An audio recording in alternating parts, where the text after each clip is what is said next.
Hi, friends. Welcome to the Mobile Bev Pros podcast, a podcast dedicated to providing mobile bar and event professionals with the information they need to succeed. I'm your host, business coach, and founder of the Mobile Bar Academy, Sarah Murphy. In each episode, the Mobile Bev Pros team will bring you industry experts, information, anecdotes, and opinions with the goal of assisting you in building a profitable, sustainable, and successful business that supports you in creating wealth. I'm excited to share with you today's episode, so let's get started. I have a very special treat for everyone today. We are here on the podcast with Ryan and Shannon Matson of Bungalow Coffee. This is a unique story in that I've been following Shannon through one of her other businesses since 2022. She is an educator in the online space, specifically in the marketing space targeted at entrepreneurs. And I have been a longtime follower and longtime fan. And not too long ago, a couple weeks ago, she sent out a newsletter that detailed her newest venture, which was spinning off a mobile coffee cart from her already successful coffee company. And we're going to talk to both Ryan and Shannon a little bit about that journey today. Welcome to the podcast. Yay, we're so excited to be here. Thanks for the intro. Thank you for having us. Yeah, so you guys hail from Las Vegas, right? Yeah, ye old Las Vegas, yes. Yeah, Las Vegas. And neither of you originated in the coffee space. Right. Yeah. Correct. So I came from corporate marketing for just different companies throughout the years, did a publishing company helping authors market their books, did a fitness franchise helping to open and scale those locations.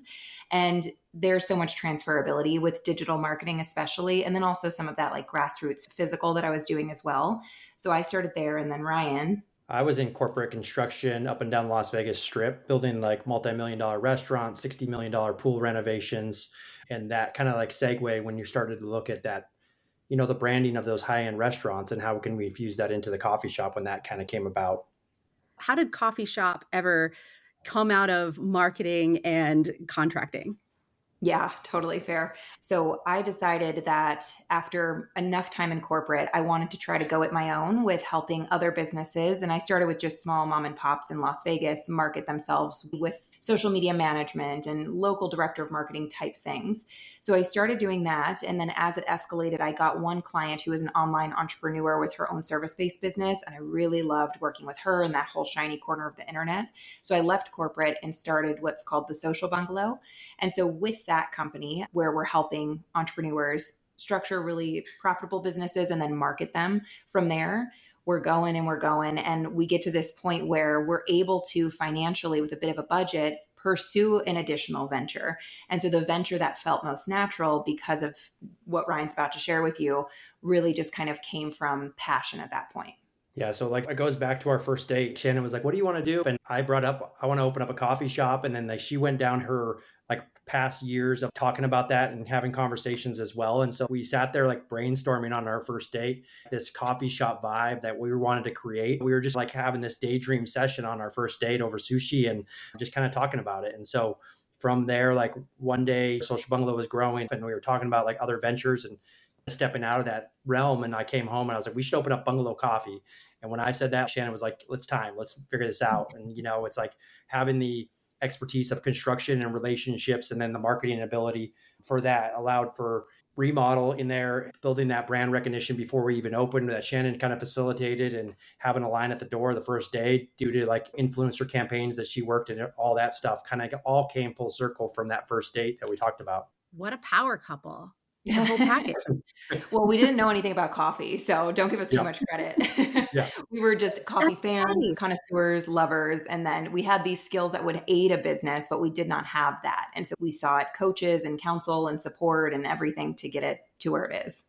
I was like, if you're teaching female entrepreneurs how to market and build their brands and all this stuff, probably has got to be someone that does this for coffee. So like we started doing some research and listening to podcasts, and we actually hired someone that had a podcast himself, and he was our coffee shop consultant and helped us like facilitate that so we could hit the ground running, because I've never worked in coffee and Shannon never worked in coffee either. We went from that and then we hired a chef to help us create the food menu. And, you know, there's that ability to ask and get support where you need it, you know, where your deficiencies are, where you can leverage someone else's skill set. There's so much value in that because people have been down these roads that you haven't. And Like what our coffee shop consultant forecasted for us is like crazy, where we didn't listen to him and then it came back to us. And it's, like all these different things. And like Shannon and I still joke about it. We're like, wow, this is mind blowing that what he told us would happen.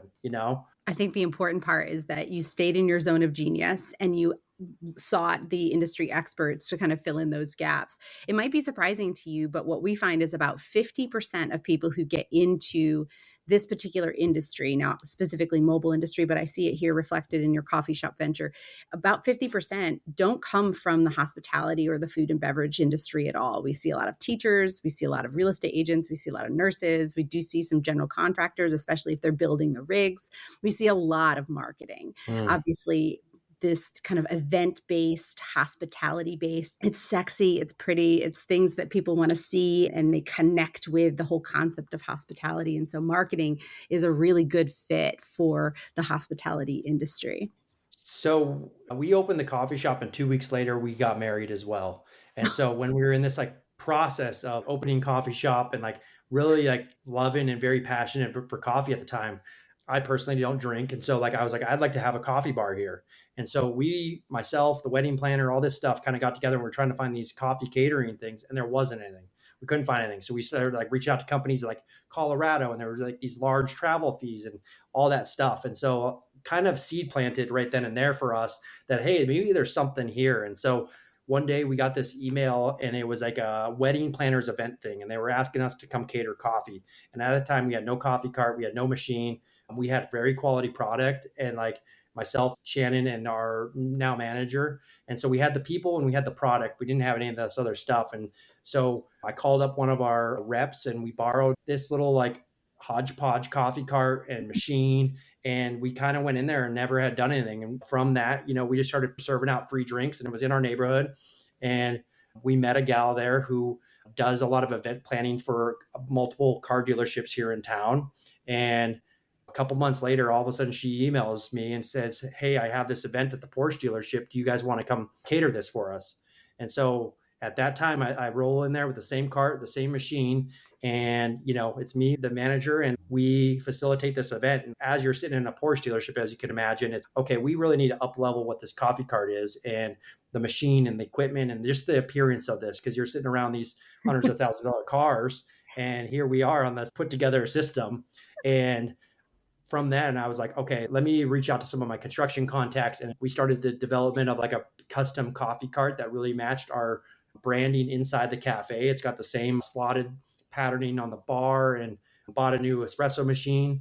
And it was just at that time that like MGM, one of the properties, reached out to me, sent an email to our just Hyatt Bungalow Coffee Co. email and said, hey, we're looking at doing some coffee catering for one of our big golf events and tournaments. And so or would you guys be interested or can you do this? And I was like, hey, have you been in Bungalow? And they're like, no. And so I invited like multiple people from the event department into the cafe and we went there early and, I put together a good team that could really facilitate for them. And we just brought them in, let them taste all these drinks. They're taking pictures, because we have a cold fashion that's like cold brew concentrate and bourbon aged maple syrup and bitters and all this stuff that kind of you can relate to at the bar thing. And so we were serving those kind of stuff and we got the contract for that golf tournament. And from there, like the lady that booked me went to another property and they had a golf tournament. So she brought me in there. And so then I met another lady there who was like the head of events and catering over at Mandalay Bay. And it's kind of like really spiraled. And I can even go further into like that lady there called me in a pinch and she's like, hey, I had someone fall out for a coffee catering at a convention for tomorrow. Can you do this? Can you pull this off? And so I called up one of my baristas and like him and I ran this coffee cart for 2 days in the middle of this convention. It was jam-packed. It was the craziest convention we've ever done because normally when you're doing these conventions, you're like tucked away in a booth. This was like front and center. We were the only coffee cart there and we were busy. And the next week she calls back and she said, hey, I had to fall out again. This time it's multiple locations. Can you facilitate this? And so I called up that rep and I was like, hey, can I borrow some more machines? Can we put this together? And so I stepped in there and facilitated 3 or 4 locations at that convention.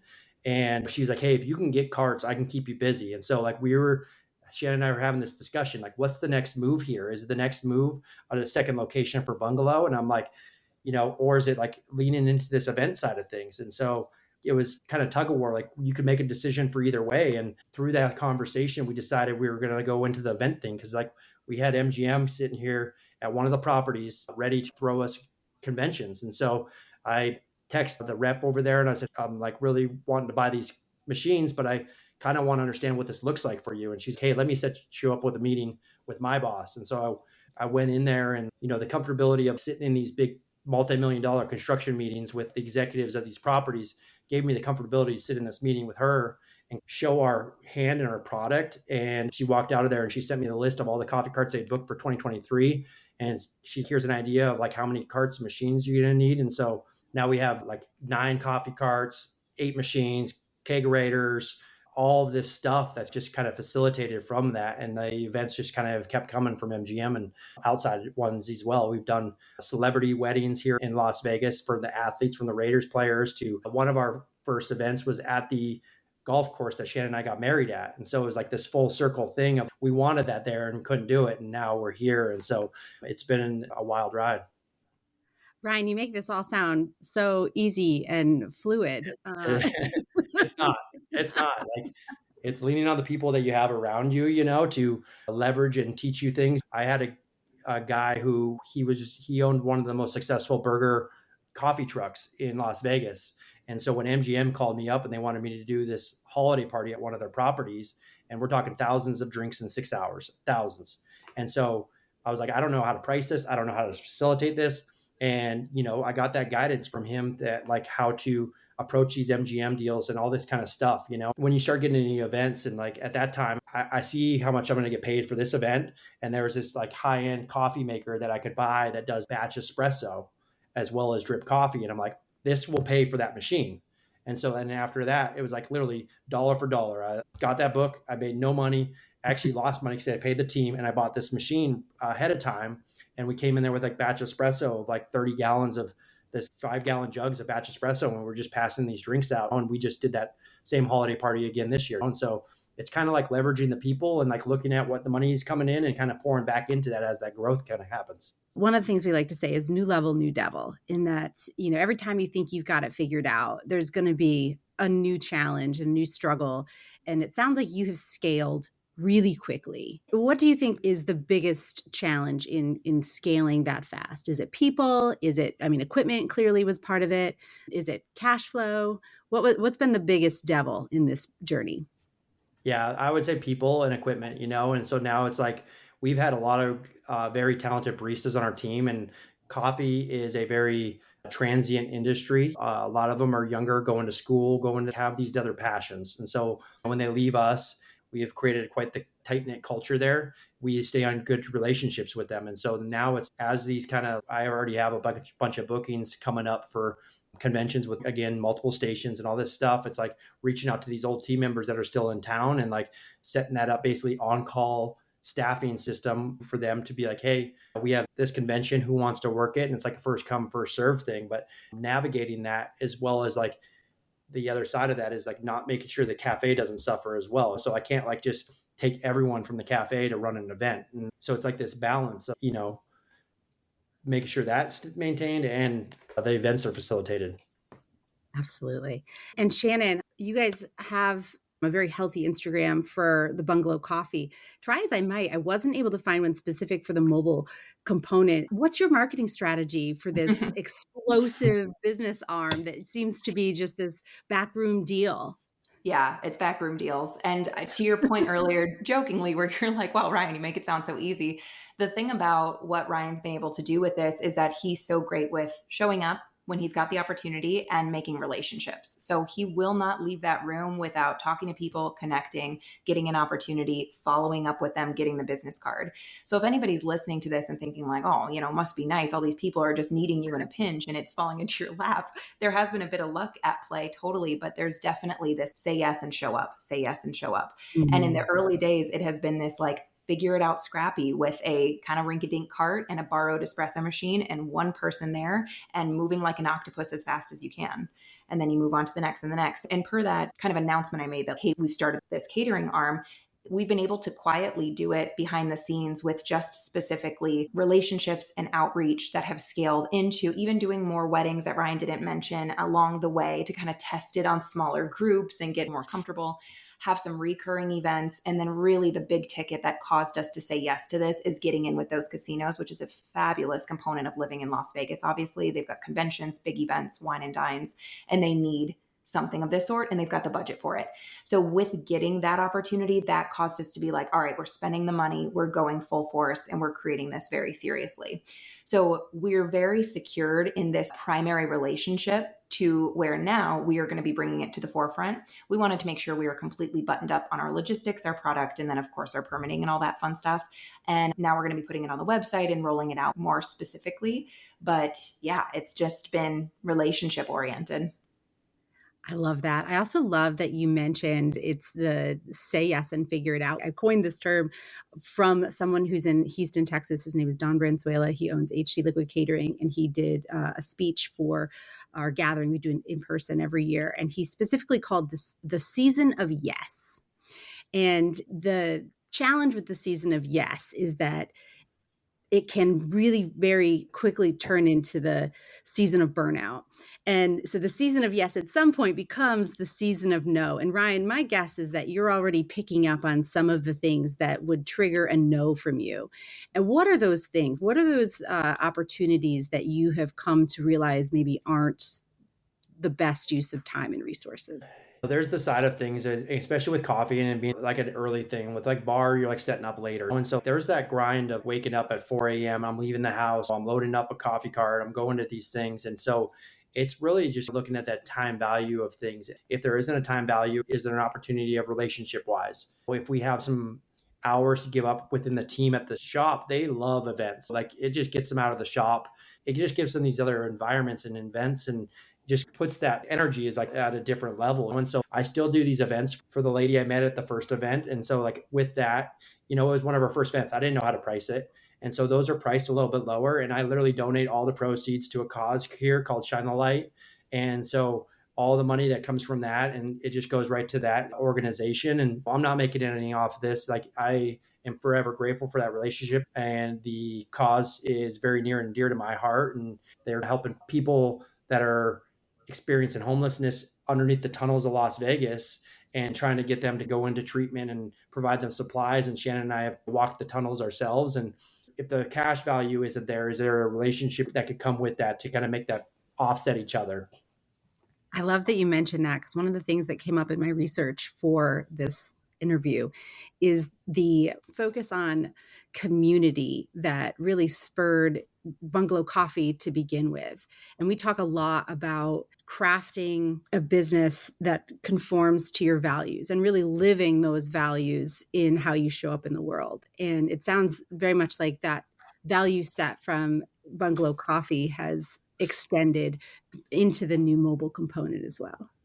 Yeah, thanks. That's a really nice takeaway, Sarah. Our primary core value across all businesses, and I guess just as people, is operating from radical care and doing what we can to be so present and with that person so deeply in that moment. And if we don't have an opportunity to be a wide swath of lots of individuals going really wide, but we have an opportunity to go deep with fewer, we will do that. And I think that speaks to tying a nice bow on the whole relationships front and opportunities by proxy.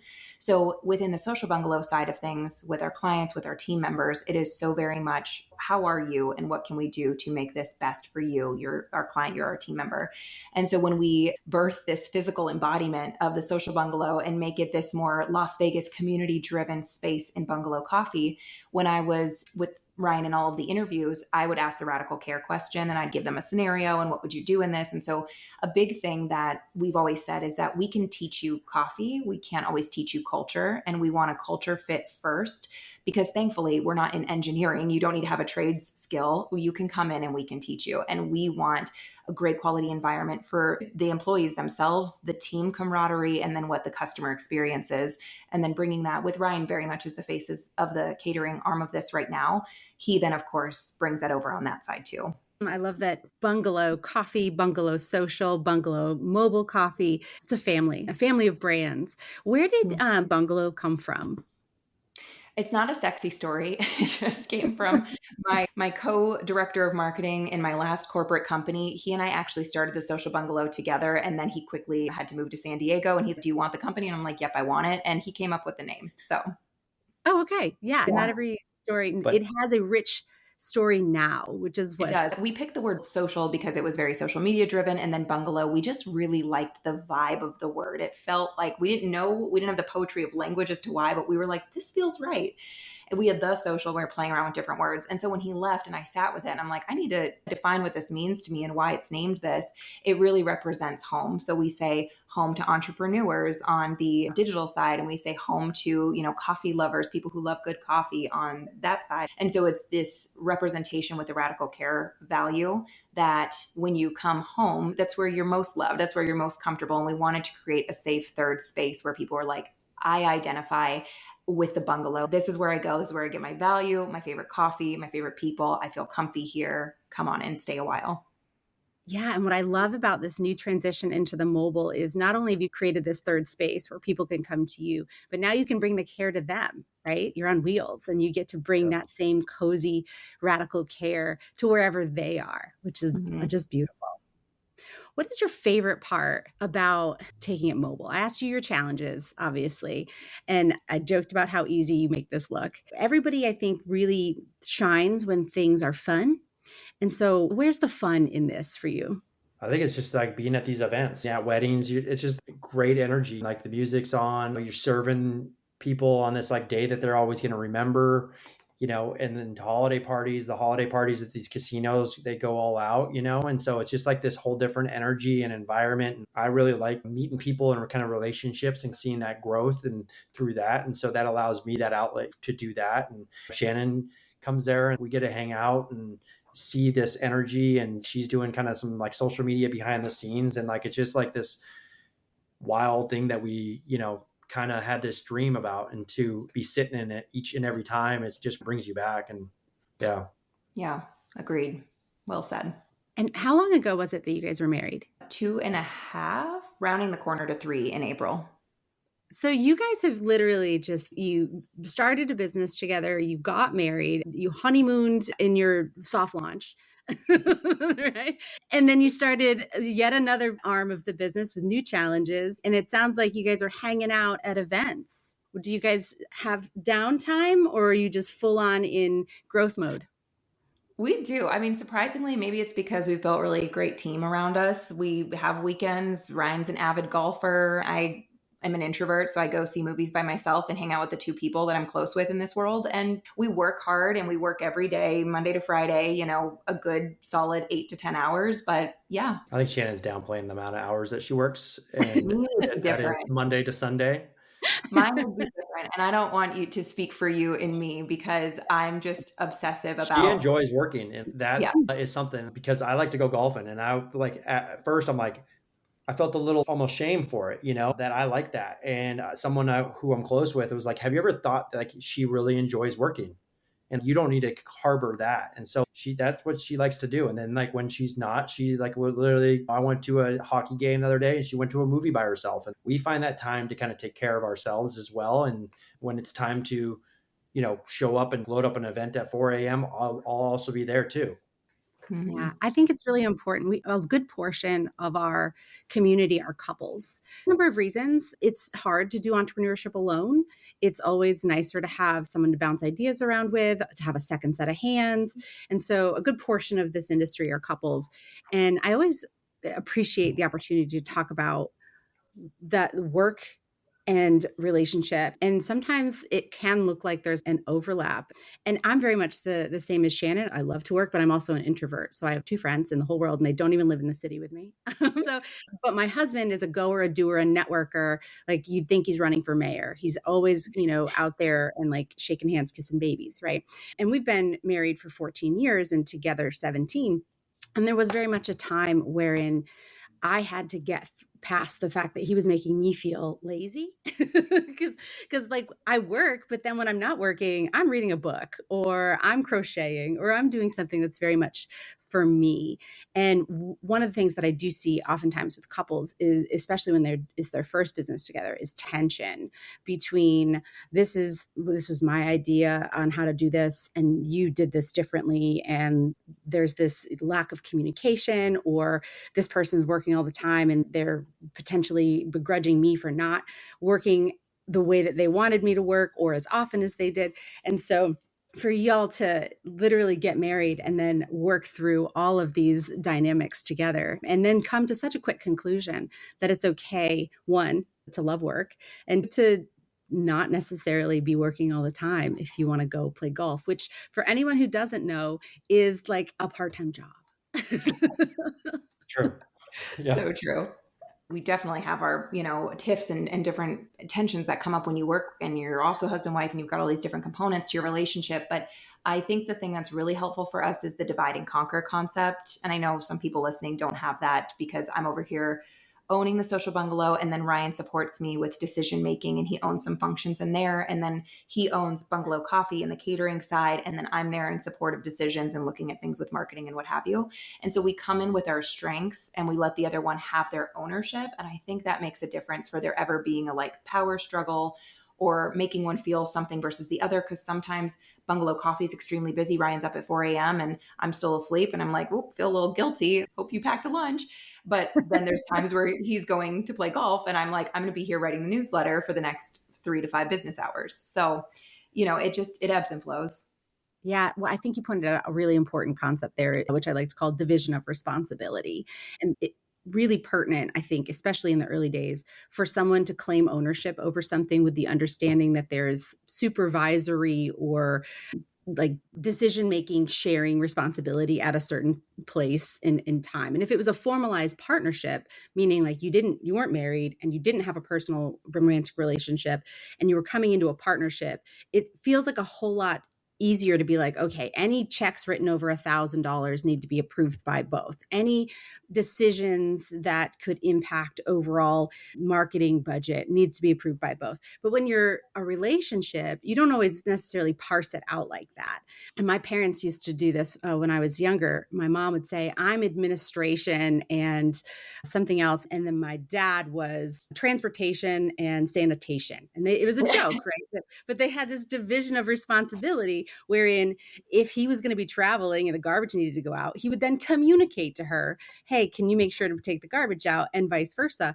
And I never really recognized how important that was until I got into business with a business partner, wherein it's easy to assume everyone knows what you know. And it's easy to assume that they are going to be on the same page. And it's not until you make a decision when they're like, actually, I wasn't on the same page there. It's, oh, okay. Now I know I need to at least discuss certain things with you.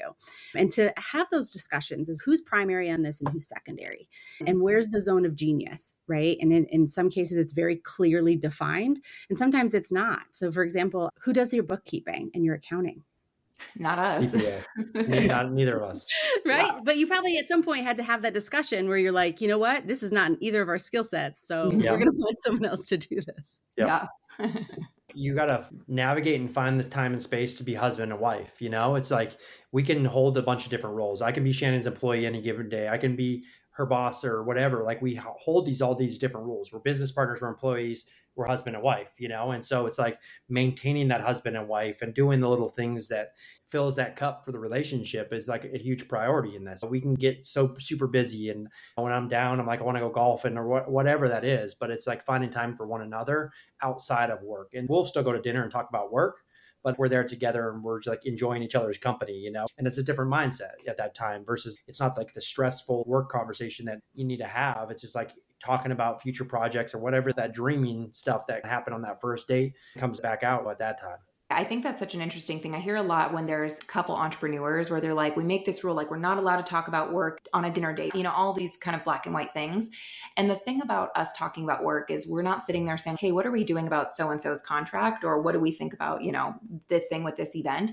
It's more this like dreaming and then this breakthroughs or processing takeaways from an experience, where I'll pop up and be like, you know what I kind of realized after we went through this again with so and so is this is what's needed and this is how I need to show up. And then we have these more development conversations, and those are some of the most enriching and powerful ones for our personal and collaborative growth too.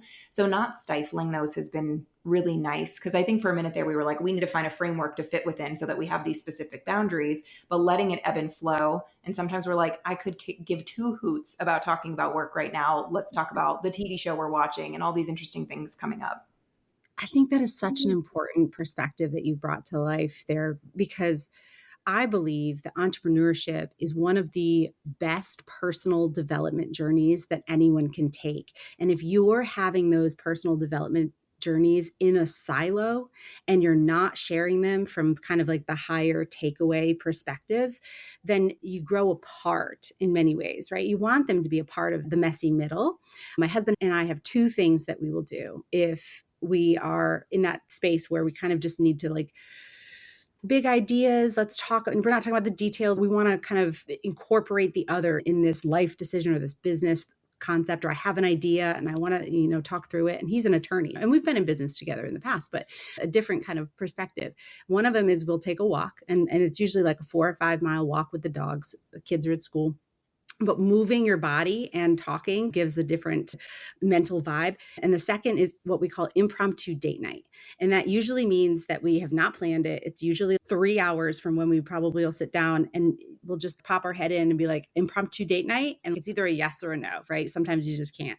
And if it's a yes, we take the kids to a drop-off daycare and we go to, sometimes we'll just belly up to a bar. And it's usually when we really just have to connect, right? Like it's been too long and you feel like, maybe we talk about work, maybe we don't talk about work. We have kids, so there's a lot of other demands on our time. But it's like, when's the last time you and I had a conversation that wasn't about kids or the dogs or like whatever it is? And I think that's a really important part of maintaining a relationship in entrepreneurship and probably in life, but we're both entrepreneurs. And so that's the angle that we come at, my husband and I. It's easy to sometimes forget to connect. And so we have those two tools in our tool belt that in general, unless there's something on fire, that we will always show up for either, do you have time for a walk or impromptu day night? I love that. Yeah, really great tips. But I will never join him on the golf course. Right. That's it. That's the thing. No, thank you. Same. I'm sure he's tried to pitch you on the whole, you can bring a book and it's beautiful thing, right? Oh, yeah, absolutely. Oh, it's a beautiful day. They serve drinks, like I've gotten all the things, but I feel like I would ruin it for you. So you guys have come so far in the 2.5 years since you guys have been doing this, and you have made the conscious decision to kind of pivot into the event side of things in the near future. What are the long-term goals that you guys are working towards? Yeah, we'll see how catering continues with this relationship. That's definitely like our, prize situation right now that we really want to nurture and pour into. And Ryan's getting some opportunities where some of the events are double stacking up through this main vendor that we have. And so he's okay, do I get more? Like trying to really make that happen and have that be the primacy. But we'd love to have more Bungalow coffee locations in Las Vegas and potentially pursue roasting down the road. So we'll see kind of how the timeline reveals itself. And then on the digital business, as you know, with teaching, educating, that's very easily scalable. So just continuing on there. Yeah. Well, I will continue to be a fan, and, obviously I'm not in Vegas, so I can't take advantage of your coffee, but I can continue to be inspired and educated in the online work that you do. And I will continue to keep an eye on the mobile journey, as obviously that's a big part of what I do. And I'm oftentimes looking for people to point at, to be like, this is possible for you.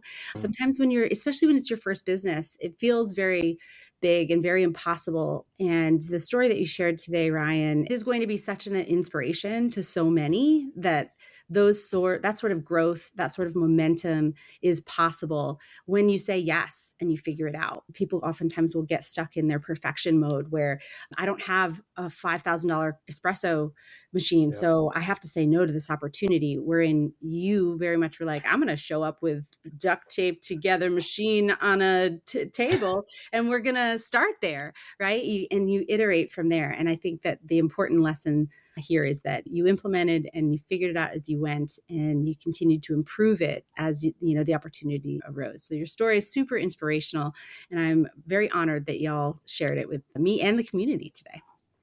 Oh, well, thank you. We're really excited to be here, and really fun opportunity to just get to share the story. You don't get to kind of tell it in its full, not that long of a time that it's been going on, but to tell it like this and to really relish in what's happened so far as a little pulse check of gratitude before the next season of hustle. So thank you for those words. And it's just been an honor, and like to really just play it back for myself and hear it all myself, like how far that's came, and just the showing up and asking for support, leaning on other people, and where it is, it's full of gratitude.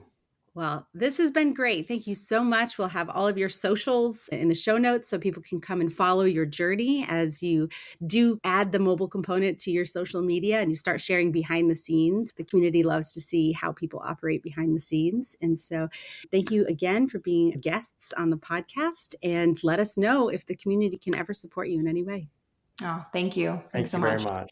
And that wraps up today's episode. I hope it was valuable. I would love to hear from you what you thought. You can drop me a line at hello@mobilebevpros.com or find me on Instagram @mobilebevpros. If you're looking for more valuable mobile bar related content, we have a website full of it. You can find us at www.mobilebevpros.com. And I'd love to see you in our Facebook community, also by the name of, you guessed it, Mobile Bev Pros. Thank you for joining me today, and until next time, cheers.